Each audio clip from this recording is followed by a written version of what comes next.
আসসালামু আলাইকুম। এখন যে অঙ্কটি করব এটি নবম দশম শ্রেণীর সূচক ৪.১ এর যে ২১ নাম্বার সৃজনশীল রয়েছে সেই ২১ নাম্বারের গ নাম্বার অঙ্কটি করব। তো এখানে যে গ নাম্বার অঙ্কটি সেই অঙ্কটি হচ্ছে আপনার p divided q power a square plus ab plus b square গুণ q divided r power b square plus BC plus C square গুণ r divided p power c square plus c a plus a square equal 1। এইটি হচ্ছে আপনার অঙ্ক। তো এই সমান চিহ্নের এখান থেকে শুরু করে এই পর্যন্ত এটি হচ্ছে বাম পক্ষ আর এই ওয়ানটা হচ্ছে ডান পক্ষ। অর্থাৎ আপনাকে এই অংশটুকু দিয়ে হিসাব করে ওয়ানটা বানাতে হবে। তাহলে এই অংশটুকু হচ্ছে আপনার অঙ্কের কি পক্ষ? বাম পক্ষ। তো বাম পক্ষ সমান দিয়ে এই অংশটুকু আপনাকে এখানে লিখতে হবে। তো লেখার পরে যে কাজটি করতে হবে সেটি হচ্ছে আপনার দেখেন এখানে পি আছে, এখানে কিউ আছে, এখানে কিউ আছে, এখানে আর আছে, এখানে আর আছে, এখানে পি আছে। তাহলে মোট কথা এই অঙ্কের মধ্যে পি কিউ আর আছে, অর্থাৎ তিনজন আছে। তো এই তিনজনের মান আপনার এখন লাগবে। তো এই তিনজনের মান হচ্ছে উদ্দীপকে দেওয়া আছে। পির মান হচ্ছে এক্স পাওয়ার এ, কিউ এর মান হচ্ছে এক্স পাওয়ার বি এবং আর এর মান হচ্ছে এক্স এর পাওয়ার সি। এই তিনটা মান এই অঙ্কে কাজ লাগবে। এখন এই তিনটা মান প্রথমে লিখছি, দেওয়া আছে পি এর মান এক্স পাওয়ার এ, কিউ এর মান এক্স পাওয়ার বি, আর এর মান এক্স পাওয়ার সি। অর্থাৎ এই তিনটা মান এই অঙ্কতে আমার প্রয়োজন হবে, তাই মান তিনটা উপরে দেওয়া আছে, লেখা হয়েছে। এখন যে কাজটি করতে হবে সেটি হচ্ছে আমরা মান বসাবো। এই যে পি, এই পির জায়গায় লিখবো এক্স পাওয়ার এ। তাহলে এই যে এখানে পি এর জায়গায় লিখবে এক্স পাওয়ার এ। এই যে এখানে কিউ আছে, এই যে কিউ এর জায়গায় লিখবে এক্স পাওয়ার বি। তাহলে এখানে লিখবে এক্স এর পাওয়ার বি, অর্থাৎ পি কিউ এর মান বসালাম।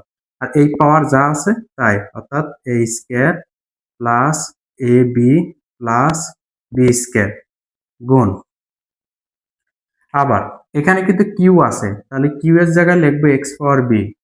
তাহলে কিউ এর জায়গায় লিখবে এক্স এর পাওয়ার বি। এখানে আর আছে, তাহলে আর এর জায়গায় লিখবে এক্স পাওয়ার সি। আর এর জায়গায় লিখবে এক্স পাওয়ার সি গুণ, এখানে কিন্তু আর আছে, তাহলে আর এর জায়গায় লিখবে এক্স পাওয়ার সি, এক্স এর পাওয়ার সি। পি আছে, পির জায়গায় লিখবে এক্স পাওয়ার এ, এক্স এর পাওয়ার এ।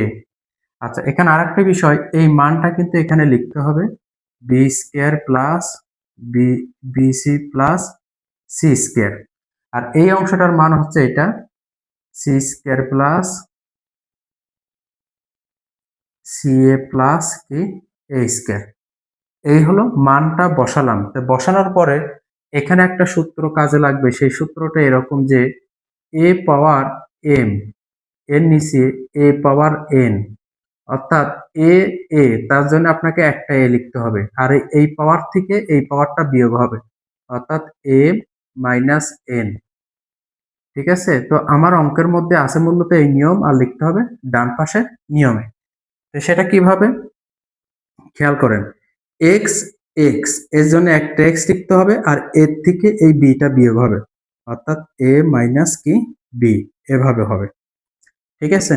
আর এখানে পাওয়ার যা আছে তাই, এ square plus A B plus B square গুণ এক্স এক্স এর জন্য আপনাকে একটা এক্স লিখতে হবে আর এই বি থেকে সি বিয়োগ করতে হবে, অর্থাৎ বি বিয়োগ সি।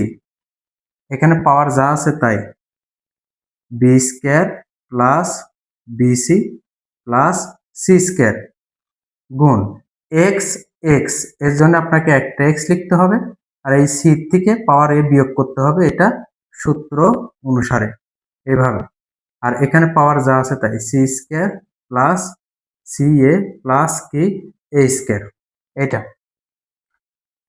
তো এখানে আরেকটা লাইন করা প্রয়োজন হয়, তো আমরা ওই লাইনটা করব না। সেটা হচ্ছে আপনার এই যে অংশটুকু আছে এইটুক সমান হচ্ছে আপনার একটা কি হয়, সূত্র হয়। এইটুক সমান একটা কি হয়, সূত্র হয়, তো আমরা যদি সূত্রটা যদি লিখতে চাই তাহলে এভাবে হবে। তারপরে একটু লিখি, এক্স এর পাওয়ার এখানে কি আছে, এ মাইনাস কি আছে বি, আমরা এভাবে লিখি। আর এটাকেও আমরা ব্র্যাকেটে লিখি, এ square plus A B plus B square. এখানে তাই এই যে এক্স, এই যে বি মাইনাস সি, জাস্ট এটাকে আমরা একটু ব্র্যাকেটে রাখবো, এই যে। আর এখানে পাওয়ার যা আছে তাই, B square plus BC plus C square গুণ এই যে X, X C minus A, এটাকে আমরা ফার্স্ট ব্র্যাকেটে রাখবো, আর এটাকেও আমরা ব্র্যাকেটে রাখবো। অর্থাৎ একজনের পাওয়ার ডাবল হলে পাওয়ার পর কি হয়, গুণ হয়। এইভাবে লিখতে পারি।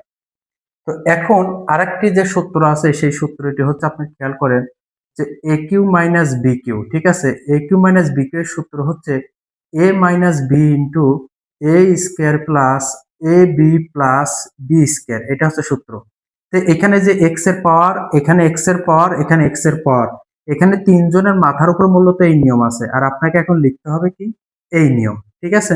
অর্থাৎ খেয়াল করেন যে A minus B into A square plus A B plus B square, এটা হচ্ছে মূলত আপনার A Q minus B cube এর অনুসিদ্ধান্ত, A Q minus B cube এর সূত্র, A Q minus B cube এর মেন সূত্র, ইন্টু এই যে এক্স করতে এক্স, এই যে B minus C into B square plus BC plus C square, এটা হচ্ছে আপনার B Q minus C cube এর অনুসিদ্ধান্ত। আবার এক্স, এই যে c minus a into c square plus c a plus a square, এটা হচ্ছে আপনার c q minus a q এর সূত্র, ঠিক আছে। তো এখন খেয়াল করেন এক্স এক্স এক্স, এটা গুণে আছে, তো গুণে থাকলে আমরা একবার লিখতে পারি এটা, এই পাওয়ার এই পাওয়ার এই পাওয়ার কিভাবে যোগ হবে, অর্থাৎ a Q minus B q, এখন যোগ চিহ্ন দিয়ে যে পরের ব্যক্তির power, b Q minus C q, আবার যোগ চিহ্ন দিয়ে পরের power c q minus a q. এখন এ কিউ আর এ কিউ কেটে যায়, b q b q c q c q, এগুলো প্লাস মাইনাসে কি যায়, কেটে যায়। তাহলে কেটে গেলে এক্স এর পাওয়ার কত হয়, জিরো। আর এক্স এর পাওয়ার জিরো মানেই হচ্ছে কত, হচ্ছে অঙ্কের উত্তর ওয়ান। আমরা জানি কোনো কিছু পাওয়ার জিরো মানে কত, ওয়ান। আর এটা হচ্ছে আমরা সমান কি এখানে লিখে ডান পক্ষ, ঠিক আছে, এখানে লিখে হচ্ছে আপনার ডান পক্ষ কি প্রমাণিত, ঠিক আছে। অর্থাৎ আমরা ওয়ান বানাতে পেরেছি। এটি হচ্ছে আপনার এই অঙ্কের উত্তর, ঠিক আছে। তো এই অঙ্কটা অনেক কঠিন নয়, এই অঙ্কটা খুবই সহজ অঙ্ক। এটা যেহেতু একটি বইয়ের একটি সৃজনশীল, সেহেতু এটি বোর্ড পরীক্ষাতে আসার সম্ভাবনা বেশি। তো আশা করি এই অঙ্কটি বুঝতে পারছেন।